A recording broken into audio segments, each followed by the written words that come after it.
Week 1 of the 2021 college football season is officially in the books, and that can only mean one thing. It's time for the only poll that matters, the only ranking that matters, the official Uncle Lou Week 2 Top 25 College Football Poll. Let's go.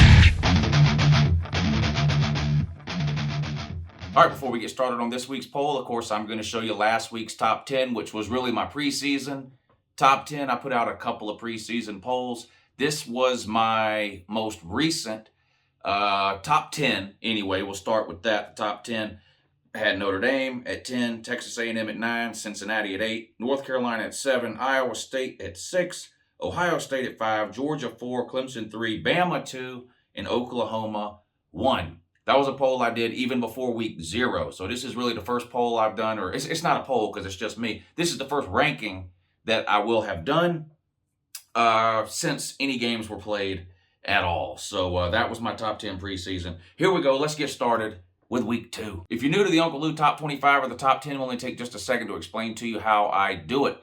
I'm going to talk in depth about my top 10. I do not talk about 11 through 25. The reason being the video would be an hour and a half long. The biggest complaint I ever hear people make about rankings, besides them just being wrong, is that there's no explanation about why a team is ranked where they are, why one team is ranked ahead of another team, or why one team is ranked behind a certain team. So what I do with my top 10, I don't expect everybody to agree with the reasons or the explanations that I give, but at least I give you a reason and an explanation. Okay, we're going to do 10 through 1. And then I'm just going to put 11 through 25 up on the screen for you at the end. Coming in at number 10 again this week, Notre Dame. I left them at number 10. They had a win over Florida State, 41-38 in overtime. I'm going to be honest. I don't know what to make of this game. I made a video about it, I think, the day after the game. Is Notre Dame worse than we thought they were, or is Florida State really that much better than we thought they were? Florida State's been absolutely terrible for really the last 4 or 5 seasons. They have something like 21 wins total in the last 4 seasons. That's an average of a little over 5 wins a season. I mean, they have just, it's really impossible to overestimate how bad they've been the last few years. And I know Mackenzie Milton came in at the end of the game. I know Mike Norvell didn't have a full offseason in his first year last year. I just don't, I can't fully buy into Florida State yet. I was impressed with the way they looked against Notre Dame, but I can't fully buy into Florida State yet, which means I don't really know how good Notre Dame is. I, of course, predicted Notre Dame to go 8-4 this season with a win over Florida State, but 4 losses further down the road. It's just hard to tell. So I decided to leave them at number 10 this week. Now, Notre Dame, man, will tell you constantly, they only play good teams. So this week, they host Toledo. At number 9, I had to drop this team down, and it's Iowa State. I have kind of a general philosophy in college football about teams that aren't normally really good, but then have a really good season. It's hard for me some classic examples just from last season, Coastal Carolina and Louisiana, right? They both had great years. Having one great year is not the same as putting together multiple really good or great years in a row, whether you're winning national titles or finishing top 5 or top 10. It's very hard to consistently stay at that level. And in my opinion anyway, in order to consistently stay at that level, you have to recruit at a very high level. Now, a team can struggle in recruiting, end up with a team full of veteran, experienced players, and have a good season. You know, Iowa State last year, Coastal Carolina, Louisiana. And again, I'm not saying that means those teams won't be any good this year. It's just harder for me to buy into a team like that being good consistently over time. But I did go for it with Iowa State and ranked them 6th in my preseason poll. They come out in week 1 and really struggled against a bad Northern Iowa team. They were lucky to get out of there with a win. They won 16-10. Not impressive. They didn't look good. This was one of the most shocking scores, I think, of the weekend. Now, to Iowa State's credit, at least they won the game. You had some teams that came out and played really bad and ended up losing. Washington lost to Montana. Georgia Tech lost to Northern Illinois or something. So to Iowa State's credit, instead of finding a way to lose, they found a way to win. So they're 1-0. I just kind of had to reevaluate what I thought about Iowa State, I think, after week 1, and I dropped them all the way down to 9. Now, they play Iowa this week, who looked very impressive last week against Indiana. Was Iowa State looking ahead to Iowa? It's hard. I don't really know how you could get caught looking ahead past a week 1 game. I can see where maybe in the middle of the season where kind of boredom sets in or something and you look past a lower level school to focus on a rivalry the next week. It's hard to imagine a team not being excited for a week 1 game no matter who they're playing. But we'll find out this week when they host Iowa, because that will be a really, really good game. I have Iowa State at number 9. Speaking of Iowa, I moved them up to number 8. Now, let me say something about that real quick. I would not be willing to bet money right now that Iowa finishes the regular season ranked in the top 10. However, to try to be fair, to try to not use any bias from last season or perennially good teams, in an effort to sort of just go off of what I saw in week 1, I feel like Iowa kind of deserves a top 10 ranking, at least right now. I mean, a lot of people were very high on Indiana. They were returning 17 starters, including quarterback Michael Penix. And Iowa just came out and not only won the game, just completely dominated the game. I mean, they won 34-6 against Indiana, who was ranked in the top 15 in most people's polls. And it was just a great performance. They didn't get caught looking ahead to Iowa State, who they play this week. So to the Iowa State fans who may be upset that I dropped them to 9, or hell, even the Iowa fans that think they should be higher, this will be a top 10 matchup this week, at least a top 10 matchup within the UNCLELOU ranking, Iowa versus Iowa State. So what I'm going to do, the winner of this game, without question, to me, deserves a spot in the top 10. The loser, probably somewhere in the 11 to 15 range. But I've got Iowa this week at number 8, getting ready for that big matchup with Iowa State. That takes us to number 7. And I'm going to be honest, 7, 6, and 5 were really hard for me. 7, 6, and 5 were really hard for me. I've got Texas A&M at 7. And that's going to make some people mad. You play Alabama in a few weeks. It doesn't matter whether I have Texas A&M. Well, actually, it doesn't matter where anybody has Texas A&M ranked right now. You win the next couple of games and beat Alabama, you're probably going to be 1, 2, or 3 in the country. So it doesn't matter where me or anyone else has you ranked now. You beat Kent State 41-10. Now the score, I'm fine with the score. You can't help who's on your schedule from week to week. So if you play an inferior opponent, the best you can do is come out and dominate them and beat them by 3 touchdowns. That's what you did. My concern is the interceptions. Haynes King, of course, making his first start after Kellen Mond departed for the NFL, who had been the starter at Texas A&M for what seemed like forever. He threw for a lot of yards. He threw for a lot of touchdowns, but he had 3 interceptions. 3 interceptions against anybody ranked in the top 10 or the top 15 equals a loss for Texas A&M. Got to clean that up. Now, he's a freshman, like I said, making his first start, and you see a lot of freshmen make mistakes early in their first season as a starter. So I'm not throwing Haynes King under the bus. I'm not here to tell anybody that he's not going to be a good quarterback or that Texas A&M can't be a great team or potentially even beat Alabama. I'm just telling you it's a point of concern right now for me when I look at Texas A&M. He had a QBR of 48. That's really bad. Just to let you know how bad that is, JT Daniels had a higher QBR than that in his game against Clemson this past weekend, and y'all watched that game. Not a single offensive touchdown was scored in that game, but JT Daniels had a higher QBR than 48. His was in the 60s, I believe. You did have a higher QBR, Haynes King that is, did have a higher QBR than DJ Ukulele, though. Yeah, shout out to him. I hope he's recuperating well, by the way. Send your well wishes, your thoughts. If you do prayers, you can send those. I'm going to be sending thoughts his way, the ukulele. Let's hope he can get healed up. He's beaten black and black. I haven't seen anybody get beat that bad since Bear Bryant and his wife. At number 6, Cincinnati. And here's I'm going to be honest. I think Cincinnati's a really, really good team. I think Cincinnati could potentially give a good game to any team within the top 10. I'm not here to tell you they win. I'm just a believer in Cincinnati. I think they're really, really good. They've got a good defense. A lot of their offense from last year came back. They absolutely destroyed Miami of Ohio 49-14. They were a 22-point favorite, and they won the game by 24, 34, 44, 35 points. This week they play Murray State. Their schedule, of course, is going to be the issue when people try to judge exactly how good they are. Now, they do have 2 Power 5 opponents on their schedule this year. One is Indiana. That looked like a great game before this past week. We'll see if Indiana can get it turned around, but it looked really bad in week 1. They also play Notre Dame later in the season. Cincinnati really needs both Indiana and Notre Dame really to have good seasons, but at least one of those teams, Notre Dame maybe, if Notre Dame can stay ranked within the top 10 or potentially even the top 15, and Cincinnati beats them and finishes the regular season 12-0 and wins another conference title 13-0, that would be their second undefeated season in a row, regular season.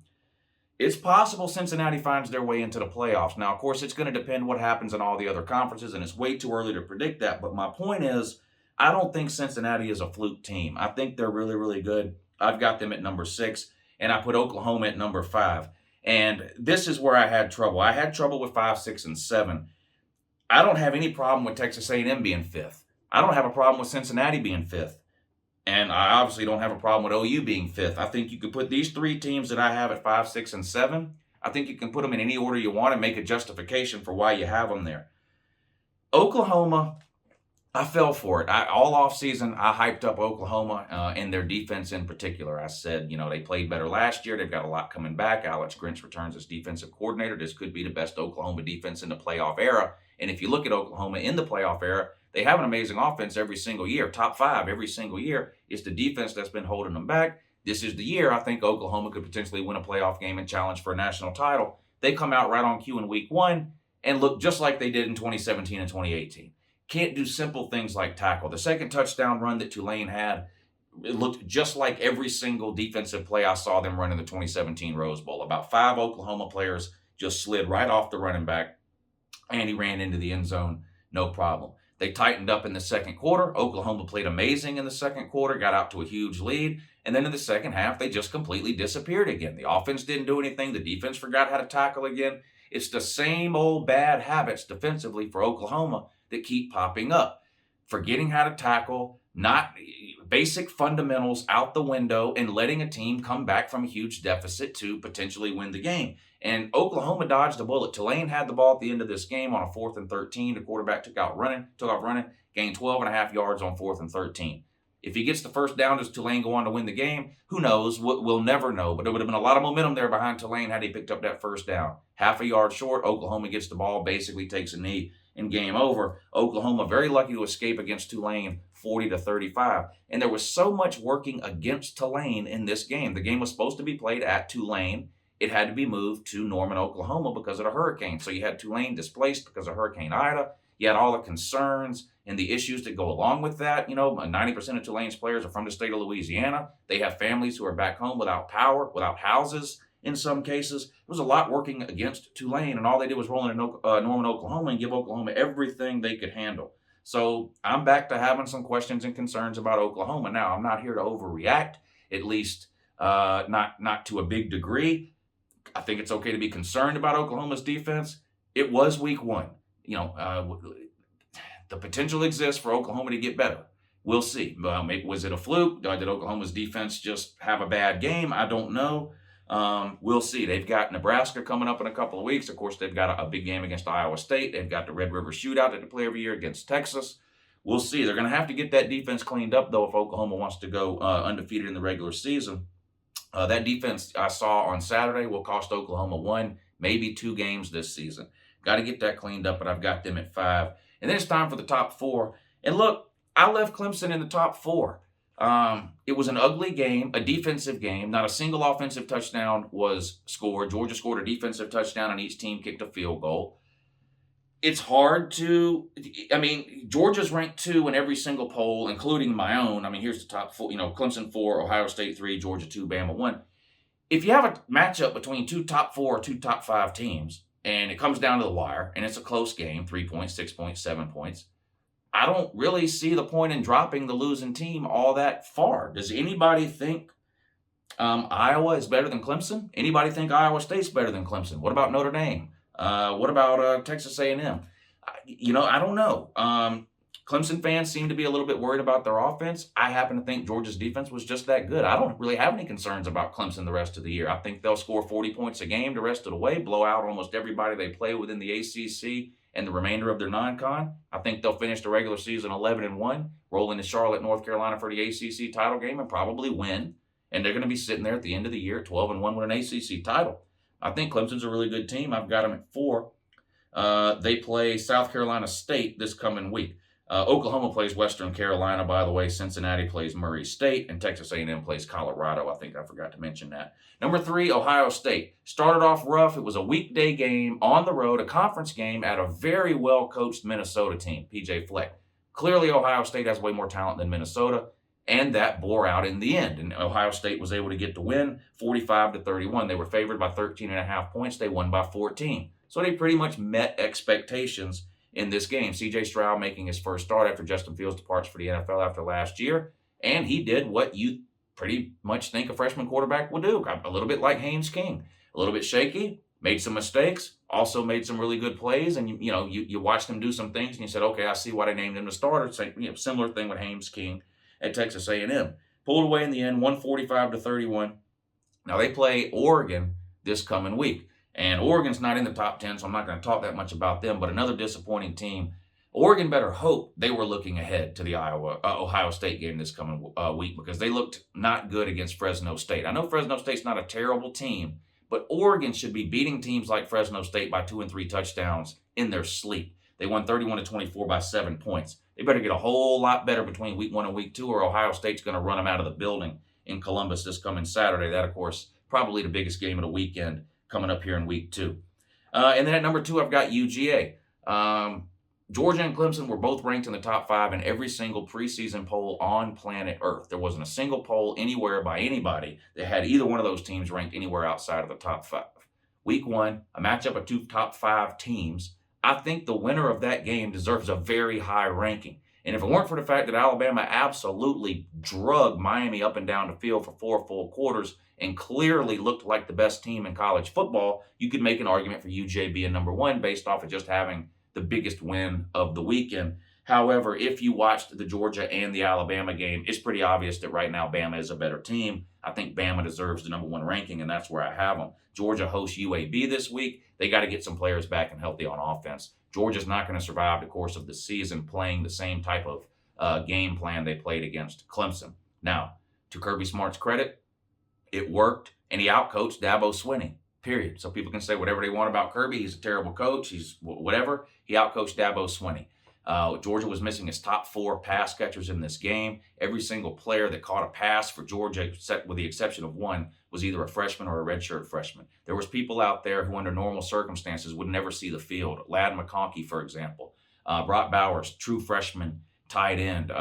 Jack Saint, a redshirt freshman. Arian Smith, a redshirt freshman. And it was just freshmen, and Justin Robinson, redshirt freshman. They're just everywhere. No Kyrus Jackson, no Dominic Blaylock, no Darnell Washington, and of course no George Pickens are 4 primary pass catchers in Georgia's offense. Now, with the exception of George Pickens, those other 3 guys will be back very, very soon. Some may be back this week against UAB. I would expect them all 3 to be back by the following week when we host South Carolina. George Pickens, from everything you hear and read, is on sort of a November timetable. We'll see. He's running, but only in a straight line. So he hasn't even started cutting yet or trying to run laterally. He is running, but just in a straight line. So he's still got a couple of months to go. We'll see. But Georgia's got to get some of those guys back before they start playing teams like Auburn, Florida, potentially Kentucky and Mizzou down the road, and of course an SEC title game should they get there. Got to get those guys back. Bama, number 1, blew Miami out. It wasn't a close game, 44-13. They host Mercer this week. I mean, there's no point in even talking about that. You'll get to see a bunch of backups play for Alabama for the majority of the second half of that game. But there you go. That's the Week 2 official Uncle Lou top 25 ranking, 10 through 1. I'll put 11 through 25 up on the screen now. Appreciate you watching. Have a good morning.